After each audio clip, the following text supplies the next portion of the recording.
father in a manner not quite so gentle. The Mr. McQueen, he opened up a bottling factory just outside of Brasilia. It did rather well, actually, until the water dried up. Oh. Then he moved. Yeah.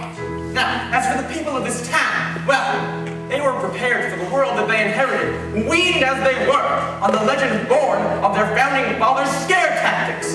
For when the water dried up, they recognized their town for what it really was, what it had always been waiting to be.